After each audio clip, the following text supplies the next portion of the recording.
we go. All right, everybody, welcome. So this is our next installment of our Designation Discourse chat series. We're going to focus on the AAS designation and the MAS designation today. But with that being said, that just more controls who is sitting on our guest list and our panel today. But does not preclude questions in general about candidacy or any other designations, those kind of things. So yes, so we're going to focus on those. Feel free to ask any questions you have at all about candidacy or any designation, but we will focus on the AAS and the MAS today. All right, so, and I also, as advertised, this is very informal. I'm sitting in a hotel room in Oregon.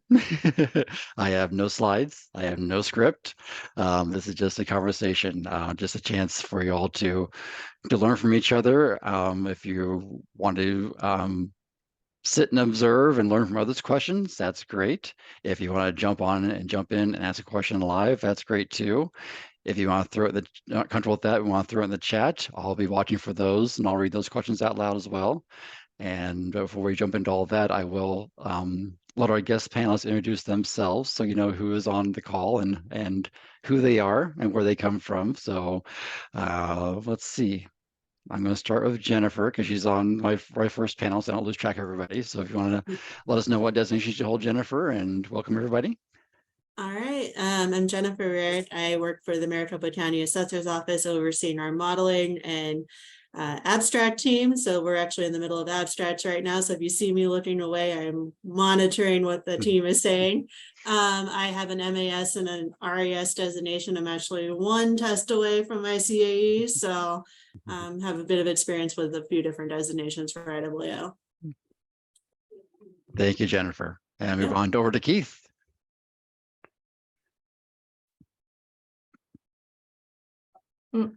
Okay. Oh, Keith, you're on mute. How about now? Perfect. Better? There we go. Okay, what was it? You were looking for an introduction? Yeah, who are you? I'm Keith Alexander. I'm the Agricultural Department Manager for the Palm Beach County Property Appraiser's Office. I have an RES and an MAS, and of course the CFE. Excellent. Thank you, Keith. And Sure. Kristen. My name's Kristen, and I am the Chief Financial Officer for Caddo Assessor's Office in Shreveport, Louisiana. I currently have my AAS. Excellent. Perfect. Thank you. And Rhonda. Hey, everybody. My name's Rhonda Bolton. I work for the state of Tennessee, and I am the personal property specialist for the state. I have an AAS and also a PPS. And Rhonda does sit on our professional development committee as well. That helps oversee the program. So thank you for all four of you for joining us today. And that is as formal as it gets right there. So beyond that, we will open up for questions about candidacy or earning a designation with IAAO. Have any study tips? Yes, Crystal. So are you talking about a case exam or a master exam or all the above? All of the above. I can jump in there a little bit. So when it comes to like the different exams, I use an app called Quizlet. You can put like all the different test questions from all the different classes that relate to that designation. You can put a bunch of questions in there. You can do definitions, you can vocab if you want to go that route. So I kind of use that because it will tell you how many of those you've like reviewed and done well on when you're answering the, you know, the different tests thing. As far as the case study, I did self-study for that. And my strategy was more of like working the different problems, but then also just kind of monitoring what was going to be my strategy for dealing with all the text, all the information that comes up front that you have to kind of manage for all the different questions in the case study. So coming up with your strategy of how you're going to handle that from when you actually do the test, when you have your 8 hours or whichever case study you're taking, how you want to go about working through that, because it is a lot of textual information up front. And I know a lot of us tend to work with, tables and kind of that kind of thing. So kind of figuring out how you want to take all that information and manage it over the course of your exam. Yeah. Mhm. Crystal, were you taking the AAS or the MAS? AAS. Okay. Okay. Do you have the case study? Have you taken the case study workshop for that course? I have the book for the self-study. You do? Yeah, one of Okay. my disadvantages is that I don't actually do real property appraisal. Okay.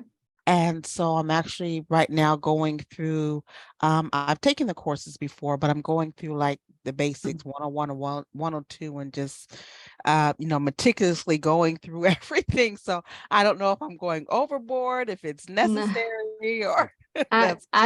I think if you I'm not in the nuts and bolts of the real estate in our office. I do more of the administrative role, but I feel like the AAS kind of touches on a little bit of everything.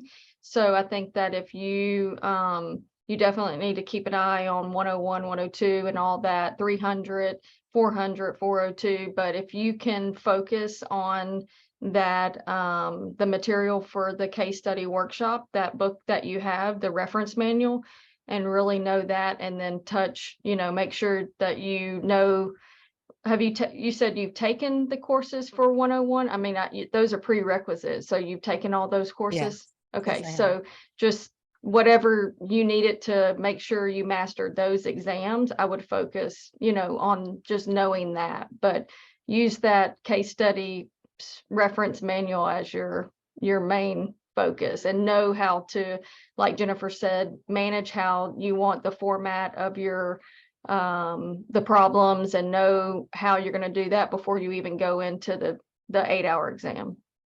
Thank you very much. Extremely helpful. Yes, ma'am. Both of you. Thank you. Crystal, I agree with what Jennifer and Kristen both said. I'm going to go about a different avenue to tie in with what they've suggested. On the workshop, that was my thing for my AAS. I couldn't figure out. I hopped from book 402 to 400 to 101, 102, and I could do it in 30 minutes and gave up.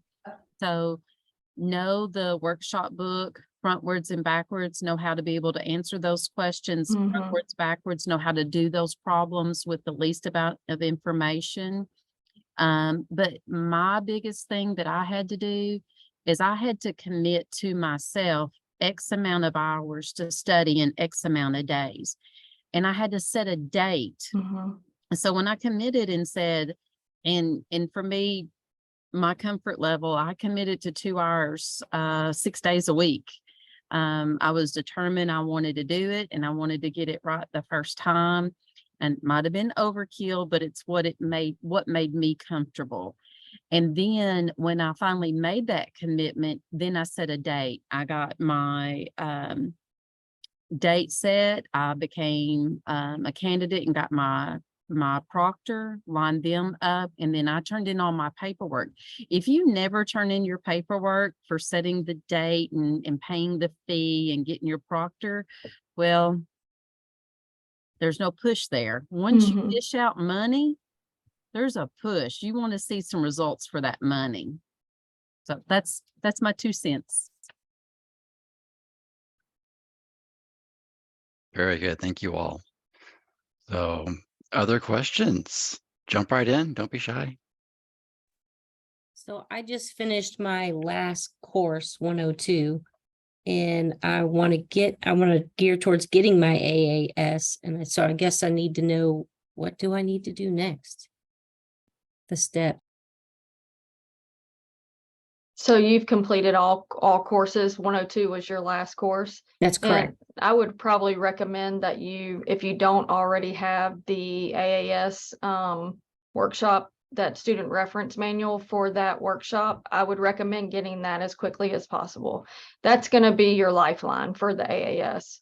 Like Rhonda said, if you can go through that and master that, that's a good start. That's a great start. Don't take for granted and not look at the vocabulary and things like that within all the courses that are needed to take the AAS to case study, but get that workshop, that student reference manual, and it will. So yeah, I recommend that. Okay. Thank you. I'll also say you might want to check out the IAAO Connect page. I seen a month or two ago where Mississippi was offering a virtual 852 workshop or 853, whatever it is for the AAS. And I have a couple different people in my office that just hadn't fully committed. They hadn't set a date.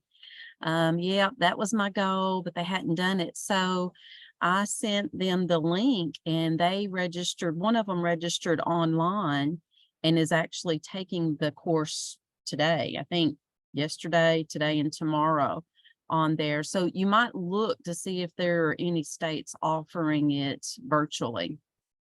Okay, I'll do that. Thank you.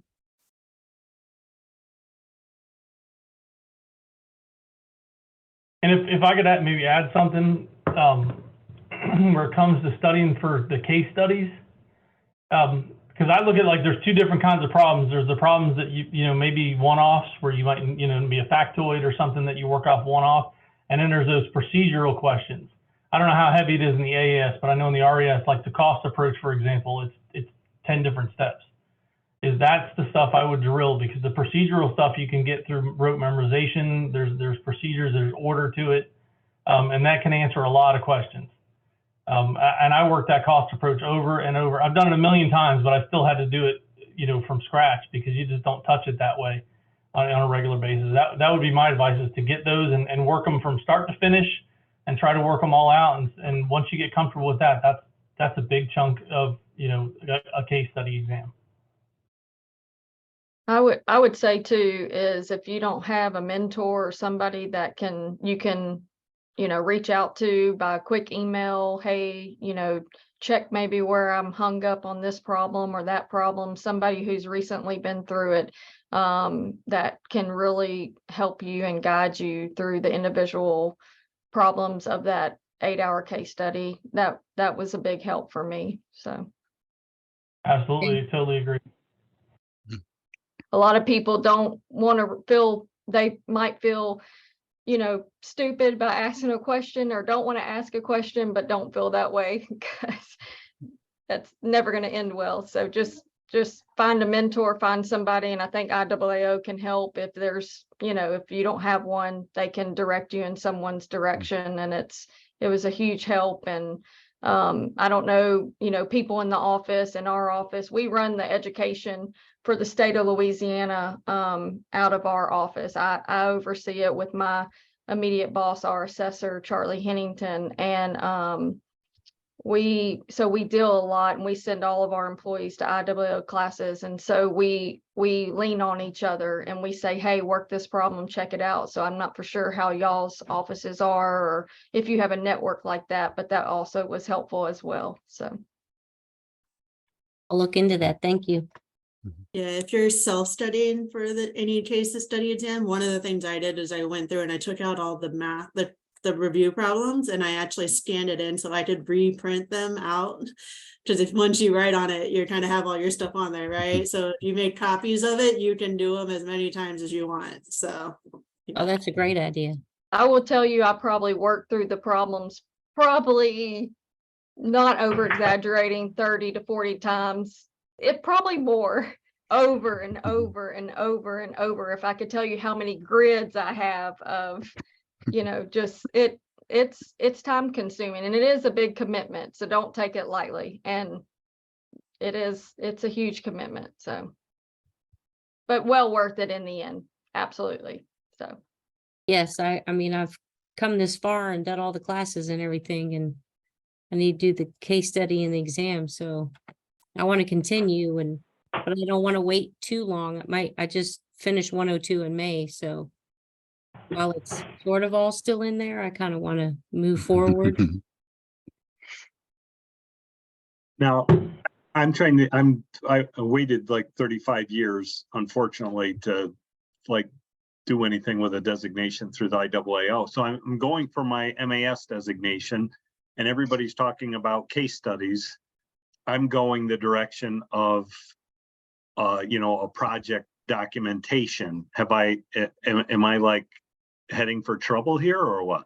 Well, the MAS, that's your only option right now. So there is no case study for the MAS. So definitely work on a project. I think when I did mine, I committed to like a 6-month time period where I was spending like every weekend working on it when I didn't have time during the week. So it does take some time. It is kind of lengthy. It's kind of like doing a thesis or a dissertation. They'll be, at least probably 50 pages minimum, more than that with all the additional appendices and whatnot. So yeah, definitely give yourself some time to work on that.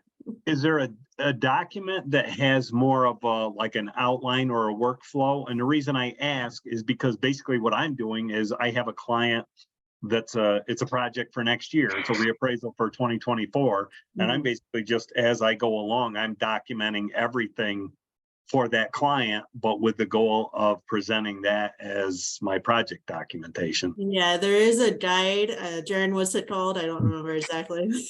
Yeah, so on the website under the demonstration report writing resources, I think that's what the link is called under the candidate links. There's a writing guide for writing a mass appraisal demonstration report. And there's also a template, a Word template that lays out the a suggested structure for the report that follows the guide, the writing guide.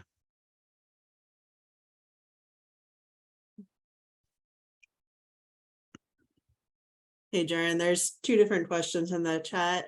I don't know if you saw them. Yes. Yep. So if we got some dead space, I'll cover those now. So for those who can't see, or if I'm not sure the chat shows on the recording, so I'll go ahead and do a quick synopsis of the question. But it's about the 15-hour USPAP course and the course that's needed for candidacy for all our designations as you're going for those.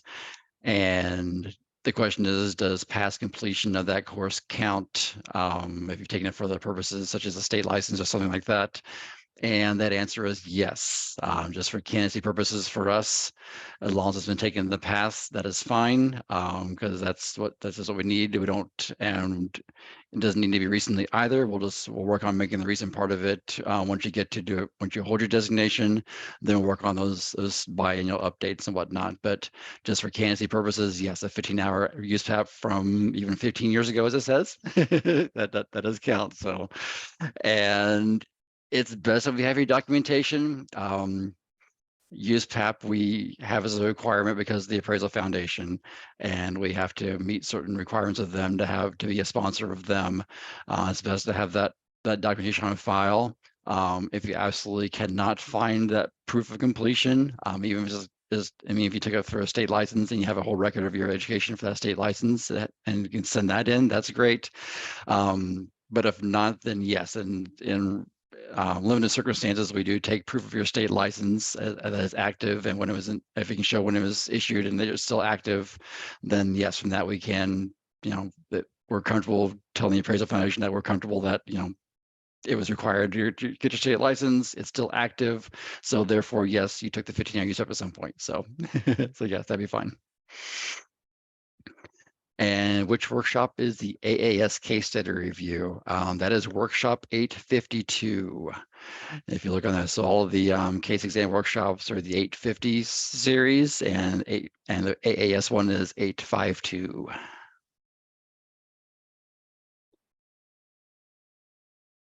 All right. Hey everybody, I got a question that's kind of similar to Jim's question. I hold the AAS and the PPS designations, but I'm interested in the MAS, and I was just wondering your narrative, your demonstration narratives for those that have the MAS. Was it basically a narrative about a reappraisal? What you did. Just curious what you did your projects on. For me, I'll jump in. I did the University of British Columbia course. So I don't know anyone who's done the designation. I know it can be the demo can be a commercial or a residential demo, but I didn't personally do either one for that because I did a demo, but I did it through the class, so it's very structured, so you kind of know what to do. I don't know anyone out there done just the individual demo by itself. Yep, I did. So I actually work on the modeling team here in Maricopa County. So I did a residential mass appraisal demo. It was on an area that was fairly homogeneous, so it wasn't going to be terribly complicated in terms of doing the mass appraisal. It was kind of, you want to pick something that's going to get you through the whole process where you can answer all three approaches and kind of describe all of that. So that's what I use. We do multiplicative modeling here. They wanted an additive model, so I did have to redo a little bit of it, but I was very familiar with the area already, so I was kind of able to work through some pieces of it very quickly, and then other pieces just kind of adjusted based on the requirements for that. Thank you, Keith. The course you took, where are you located? I assume you didn't go to Canada to take this, but were you taking it No, it's all online. All online. Yeah, it was BUSI 444, which is their advanced modeling class. And I took that completely online. It's just through the Sauder School, which is SAUDER.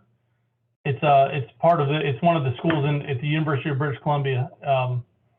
And I contacted them, and I had to go through. You have to apply to the school, but I guess it's a little bit different standard because we don't have, we're not applying for a degree. But you do have to go through the application process, send them some documentation, but the class was entirely online. It's not easy, but it's very doable as long as you stay on it. I mean, I had to spend a lot of time on it, and you got to be willing to reach out to the instructor sometimes for extra instructions. But other than that, I thought the instructor was excellent. The course was good. It's difficult, but it's very doable. Awesome, thank you. Certainly. Yeah, for those of you thinking about it, we have a long history with the University of British Columbia. They're one of the first equivalency programs that we had a relationship with and a partnership with going back to the early 90s. And I think we felt comfortable with that for such a long time because a lot of and they've built a lot since then, but their core courses when they first started was based on IWL materials. So they took a lot of our assessment training and turned those into college courses, and then has built a tremendous program from that since then. So it's definitely a good program.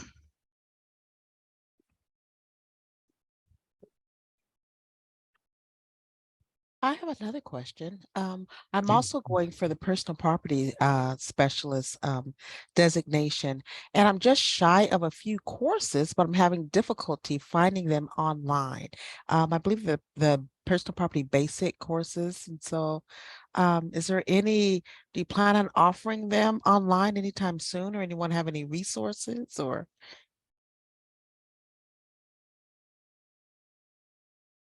That's probably more for me, isn't it?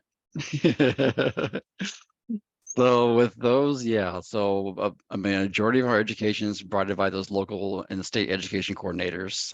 They're the ones that decide what class they're going to offer and when, and they tell us they're going to offer it, and we put it on the calendar. So we don't actually do a lot directly ourselves from headquarters. We do a few every now and then, but I know the PPS courses among some of our other ones too are just challenging for those coordinators to just get enough students in the course to pay the instructor. So they often shy away from those and offer them less often. So they are more difficult to find. I just encourage you to keep checking the website for those offerings as they do come along. But I know of several PPS candidates do I don't want to say give up, but get tired of waiting. So they order the student reference manual for those courses and go through the course themselves, and then you can challenge the exam after that. So you can get the course materials, go through those, get ready and prep yourself for the examination. Then you can just request what's called a challenge exam through our education department. And if you pass that exam, you get credit for the course, and that works towards designation qualification. So.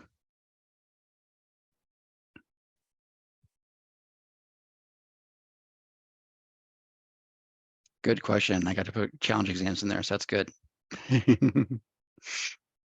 All right, who else has a question, comments, anything?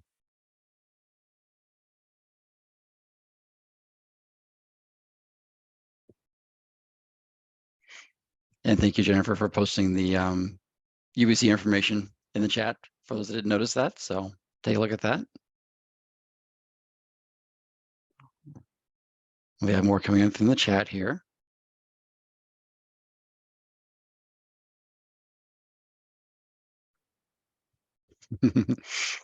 So Jay shared a very frequent story I run across. So for those who can't see it, but you applied for candidacy back in 2006 for the AAS, and then life happens. You get derailed, and in Jay's case, became a parent, and we know how that goes. So some things get pushed aside for later. So yeah, candidacies do expire after 5 years, but it doesn't mean also that we see a lot of this folks that come back and saying, okay, well, now they're older and self-sufficient. I'm coming back. I'm ready to work on this again.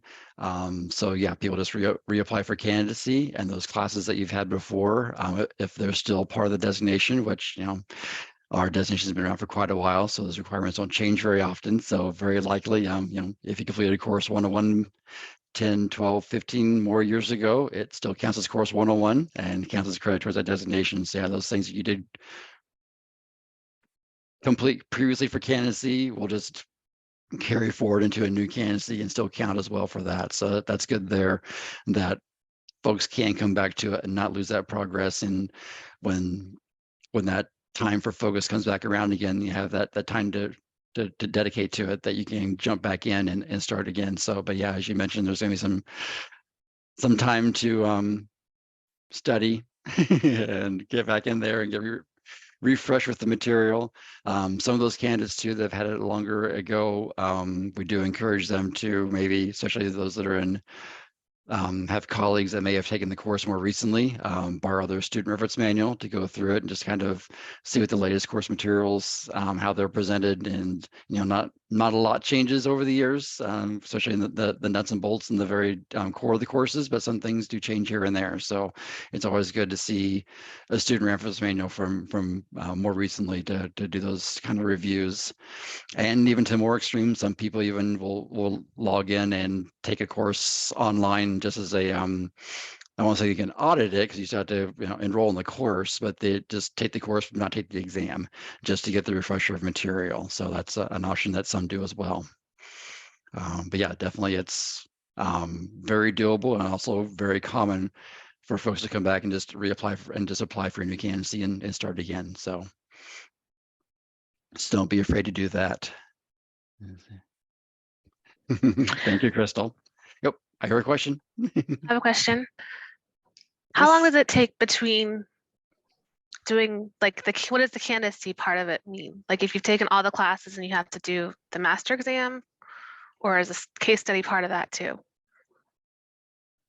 Yes, so process-wise, the case exam or any kind of project you do to demonstrate knowledge and the final master exam is all part of candidacy. So one must be enrolled as a candidate to do those items.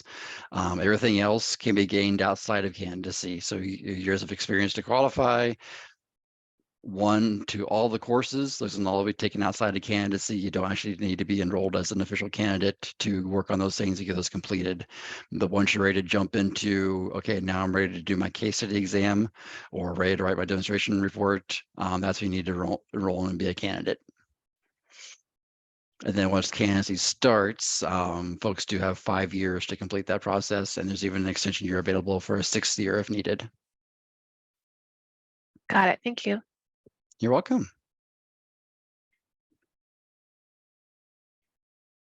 Yeah, I'll just add one piece of advice I give to people in my office is take all the classes you need first, then do your candidacy and commit to doing the case study, the project, the master exam within, a year or two, hopefully, but life happens. So, I mean, I was aiming to finish my CAE in 2020, but that was kind of derailed by, a thing called a pandemic. So,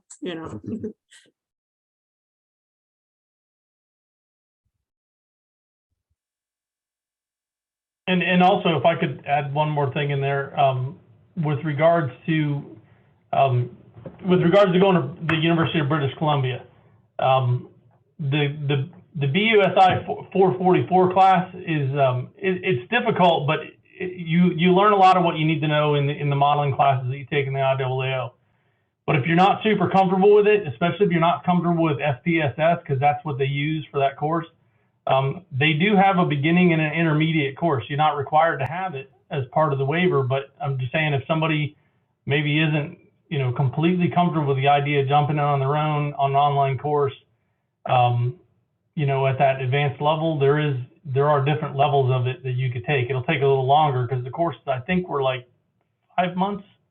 If I took it I finished in January 21. It's been a while, but it's just a thought because it was something I thought about. You know, some of the things that they expect you to do and know. You can learn them. They're, you know, like I said, but I had to ask a lot of questions. But they do have other levels of those courses that might be helpful. That's a good point. Thank you, Keith. Yeah, because I know that, you know, that part of what Keith took was a course out of their, I think, 5 or 6 course program that gives a, like, if a student from UBC does that, they basically essentially wipe out all the course requirements from us. And then, of course, completing Busy 444, that also gives them credit for a residential demo. So if you're going for the RES, that gets you pretty darn close to getting an RES. But so jumping in, taking 444, which is kind of that last course of that process, all those pre-courses before that are not necessarily missing because they did look at our courses, our modeling courses, and of course you have to take 332, 333 for the MAS, and they said that, you know, if a student does those, they should be able to get through 444 okay, but it still might be a little challenging. I think that's kind of what Keith was relaying there, that, yeah, kind of jumping in feet first into 444. Probably didn't have the exact same background as those students that are coming through that started with the program from their first course and progress through for their entire program.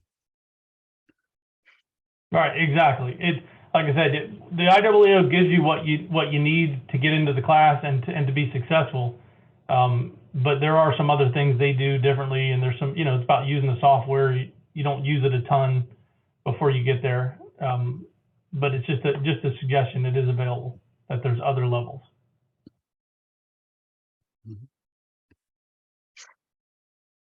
So we have a question about the pros and cons of completing the case study exam versus the demonstration report. And I know it's a little different on this phone call, when we're focusing on the AAS and the MAS. Because as Jennifer mentioned, the MAS, you don't have an option. Excuse me, the committee decided that there wasn't they didn't see a valid way at that point to put the mass appraisal demo process into a multiple choice case study exam. So they went strictly with the demonstration report project there. So that was the only option there. The AAS also doesn't really have a demo. It has other options. I've been with IAAO since 2015. And I have seen one of those other options come through, and it was on my desk on day one when I got there, and I have not seen one since. Because it is a fairly difficult process as well. That project that I saw there, and I guess from what I was told, I think 2 or 3 others had done it previously as well before that. It's basically doing the CEAA program all by yourself. You're using the same guide as an office would do on the entire office evaluation. So you would do that on an office of your choice, either your office or a neighboring office, something like that. And then you would go through and basically write the entire review of policies, procedures, practices yourself. And then after you get done with all that, then you got to pick 3 areas that need improvement and explain why they need improvement and how you would improve them. So that is your demonstration report for the AAS. When I explain that to folks, they all go opt for the case study exam. I can't imagine why. And the AAS does actually have a third option. And that third option is basically a research paper that is accepted to be published in the journal. So it's got to be a journal quality scholarly article or publication that is researched and published.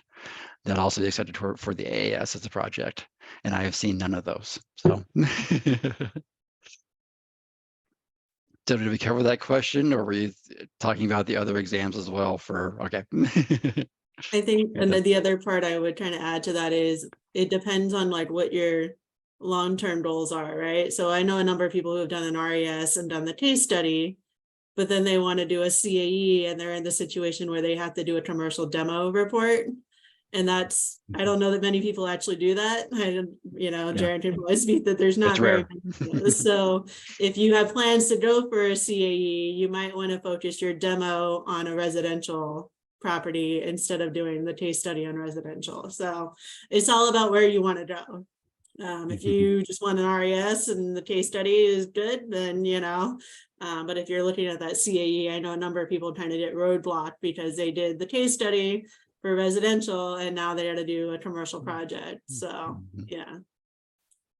And that's a good point. And policy wise, it's not a stopping point for them because they can change directions. It's just a lot more work because now you're backing up. It's like, okay, when I took the residential case exam, but now I'm going to also write a residential demo because I don't want to write a commercial report. So now I'm doing 3 projects instead of 2 for that CAE essentially. So yeah, it's good to look ahead and see kind of where you're heading and where you want to head at some point. So because those folks that do a residential demo to earn the RES, that same demo will count as the residential project in the demo report for the CAE. So good to keep in mind.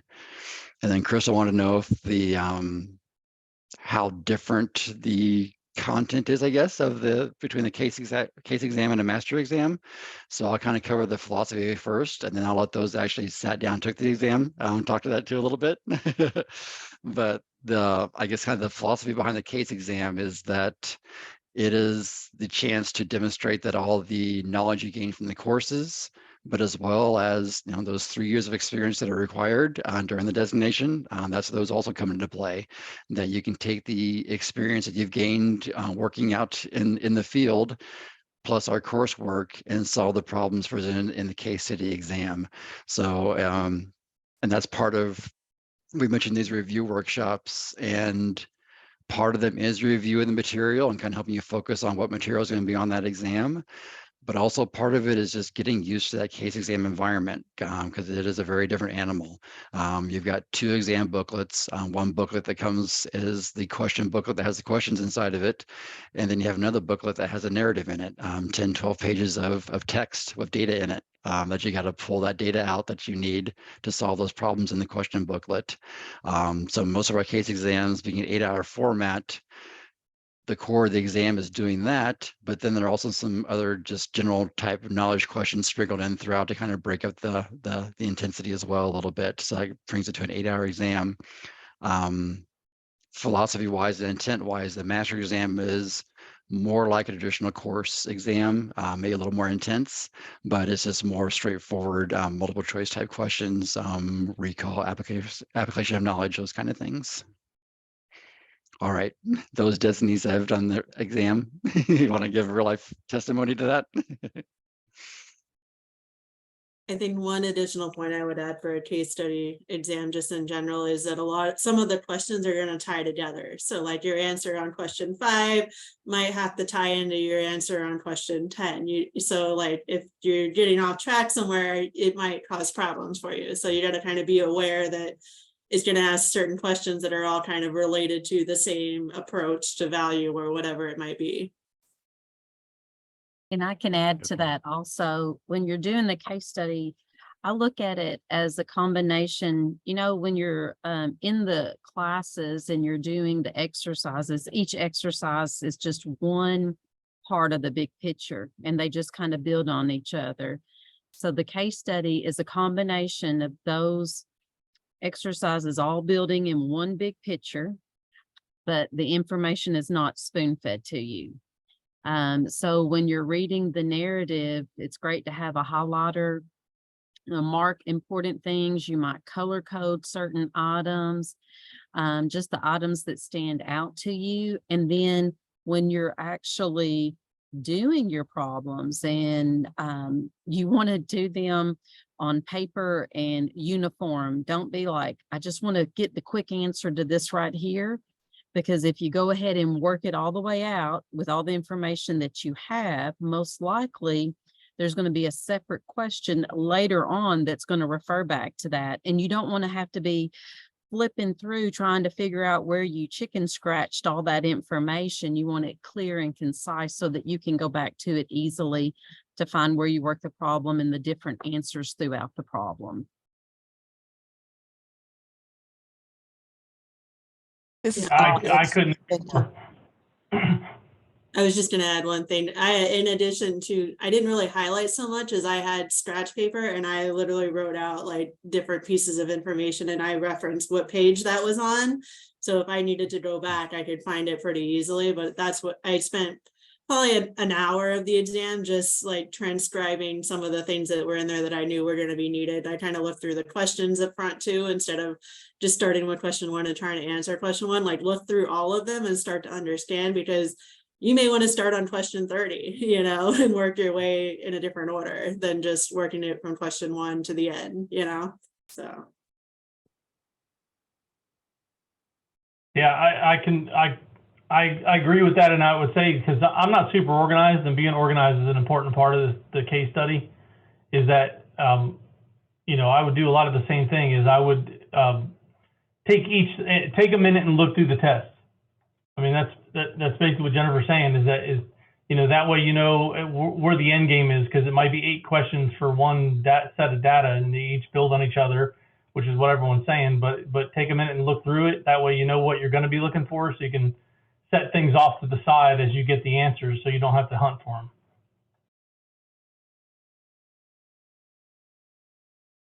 Good point. And Jim asked about the format of the MES Master Exam. It is a 50-question multiple choice exam based on the review and end section questions of the required courses. So if you've gone through all the courses and had those fairly recently, or go back and review those, should set you up pretty well for the MES Master Exam. Keith, Jennifer, anything to add on the Master? Yeah, I'm sorry, Jennifer, go ahead.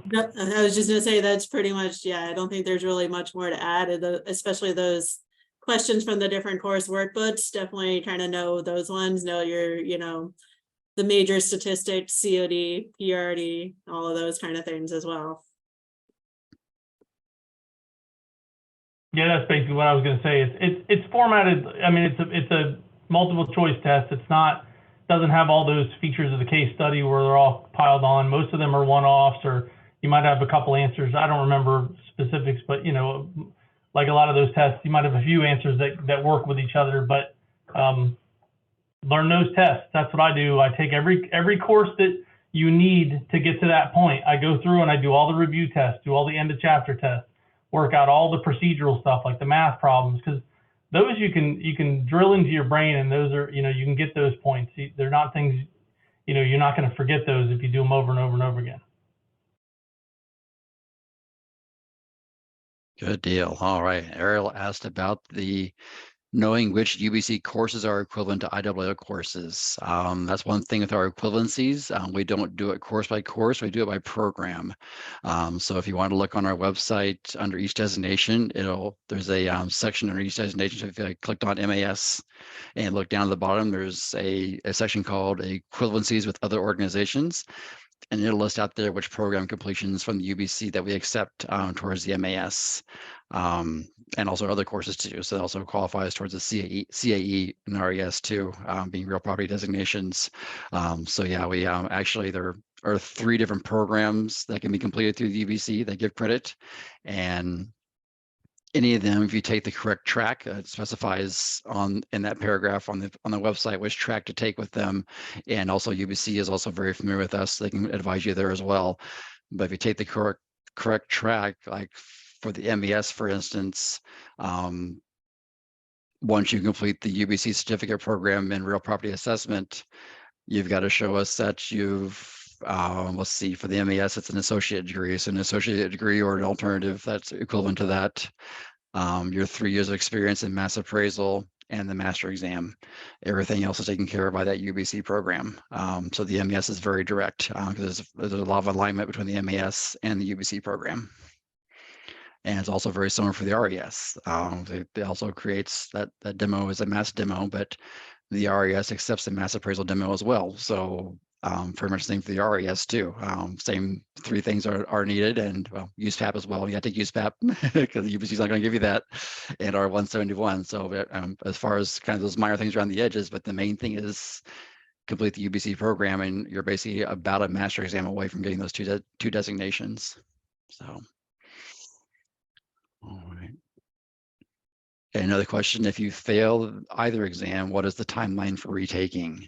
All right, so I'll start with the case exam. Well, the timeline is the same for your direct retake is within a 30. It has to be at least a 30-day window after your first exam date. So if you sit down for the case exam and you're not successful and want to retake it again, you need to wait at least 30 days or beyond your exam date to sit again and take that exam once again.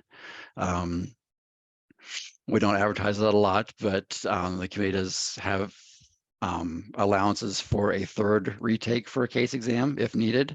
And if a third attempt is necessary, then that's a 180-day waiting period. So after that after that retake exam, if another exam is necessary, then there's 180 days beyond that. And then for most designations, if that still doesn't get you there, unfortunately, then you have to choose another project. So for like an RES, that would be off to doing the demonstration report, or for the AAS, it'd be off to doing the assessment review report or whatever. So, and as I've said, in my a little over 8 years, I've not seen one of those except for the one that's on my desk on day one. So most people going for the AAS, they're successful within that first retake of the case exam.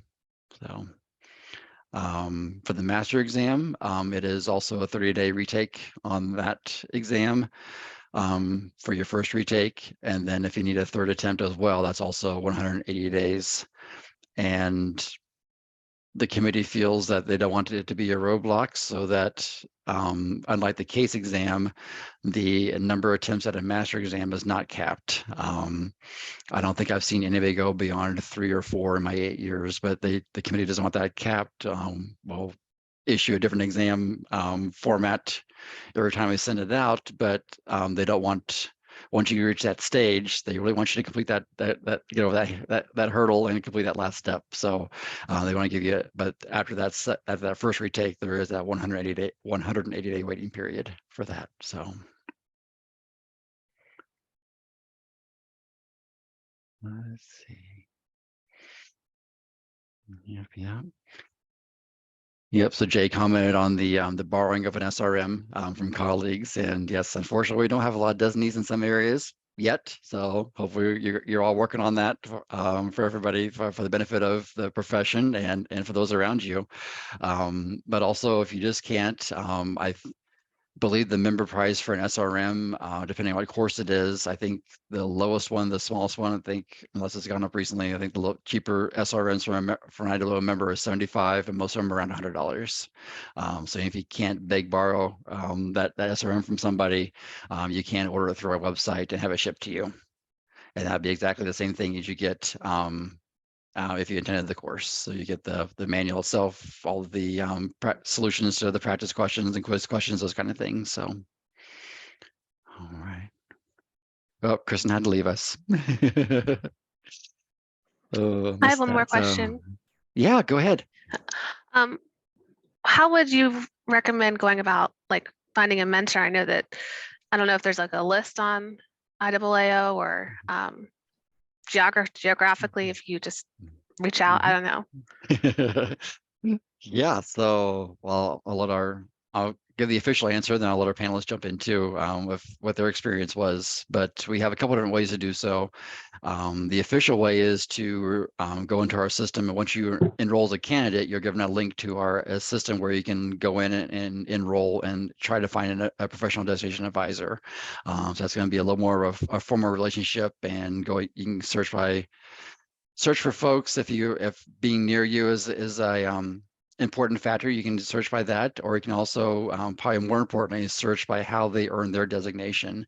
So if you know you want to get I keep using RES as an example. It's not an RES call, but it's an easy example that, you know, you do want to get that demo report done for the RES because you're going on to get your CAE.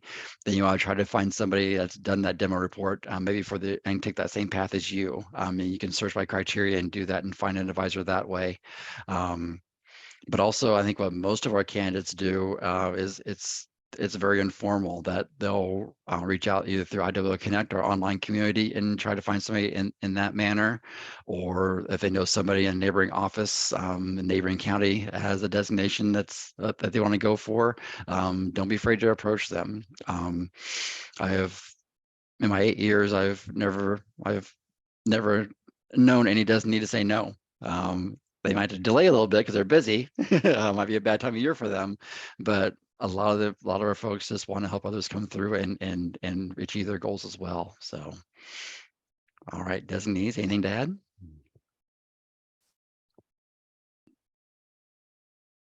Nope. Oh yeah, we're getting close to the hour mark. So, Sorry, I had a little Nope, trouble nope. finding my mute button. I say definitely reach out and get comfortable with somebody. If you don't know somebody that has a designation, then check out the IAAL site and find somebody that you're comfortable with. Maybe start a conversation, and then, you know, if that works out, then ask them to be a mentor for you. Thank you. So So I we are guess, getting, oh, go ahead, Katrina. Yep. I'm sorry. So I guess the next course is, our plan of action is I need to apply to be a candidacy. Is that what I understand? After all, because I've taken all the courses. Other courses, yep. I'll try to remember. So yeah, if you have other courses, then yes, now would be a good time to sign up and to enroll as a candidate. As that will give you access to the advisor system if you want, give you a discount on certain things as well. Well, for challenge exams, which you already done the courses, never mind that. But it's money for that to make you eligible for the case exam, and give you access to that advisor system if you'd like to look for an advisor through there. Okay, thank you. You're welcome. So as we're reaching our hour mark, do our designees have any parting words of wisdom, advice from your experience you want to share? The only thing I could say in closing is don't leave huge gaps between the time you start and the time you test. When you're not studying, like if you have a 6-month period and you study for 2 months and then wait 4 months to take, I mean, it's sort of an obvious thing, but I liked to study right up to when I took the test, and I just don't leave any kind of space, because that stuff falls out of your head pretty quickly, especially the case study stuff. Yeah, I would agree Good with point. that. Like, if you need to take a case study or a master exam, get it scheduled, give yourself a little bit of time, but don't give yourself so much time that, you know, it just kind of goes by the wayside and you're trying to cram in the last weekend. As I've heard stories that doesn't work out so well. So.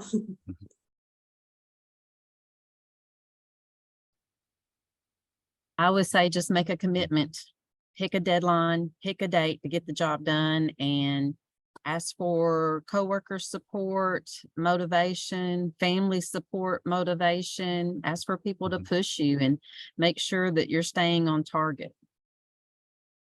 It's a big goal, it's a big commitment, but the benefits are far reaching.